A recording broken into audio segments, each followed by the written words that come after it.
Hello అండి, today evening blog వచ్చేసి రాగి బిస్కెట్లు చేస్తున్నానండి. ముందుగా నేను బటర్ని కరిగించి పెట్టేసుకున్నాను.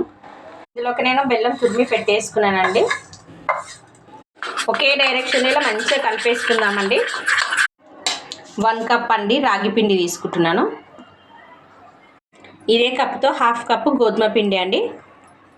తగినంత ఉప్పు, కొద్దిగా వంట సోడా అండి. పూర్తిగా ఇలా మంచిగా కలిపేసుకుందామండి. ఇప్పుడు ఇందులోకి కొద్దిగా పచ్చిపాలు వేస్తూ కలిపి పెట్టేసుకుందామండి. ఇలా ముద్దలాగా చేసి పెట్టేసుకున్నానండి. ఒక కడాయిలో సన్నుప్పు వేసేసి హీట్ చేసుకుందామండి. ఇప్పుడు ఒక ప్లేట్ తీసుకొని ఇందులోకి కొద్దిగా నెయ్యి వేసుకుందామండి. ప్లేట్ మొత్తం అప్లై చేసేసుకుందామండి.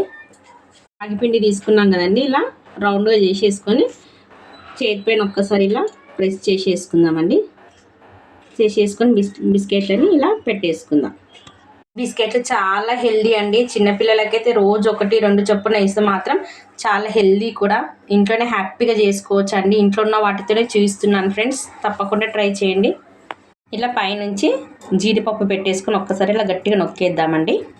హీట్ అయిపోయిందండి. సాల్ట్ పెట్టాం కదా, ఇప్పుడు ఇందులోకి ఒక స్టాండ్ పెట్టేసుకుందాం.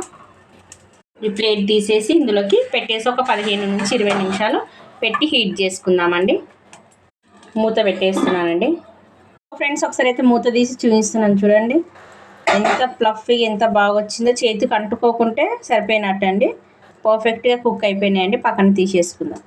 సో ఫ్రెండ్స్, చూస్తున్నారు కదండి, ఫైనల్గా అయితే రాగి బిస్కెట్స్ అయితే రెడీ అయిపోయినాయండి. తప్పకుండా ట్రై చేయండి ఫ్రెండ్స్. ఇంట్లో ఉన్న వాటితోనే రెసిపీస్ అన్నీ చేస్తున్నానండి. సో ఫ్రెండ్స్, ఈ వీడియో కనుక మీకు నచ్చినట్టయితే లైక్ చేయండి, షేర్ చేయండి, సబ్స్క్రైబ్ చేసుకోండి. మరిన్ని వీడియోస్ కోసం నా ఛానల్ని వాచ్ చేయండి.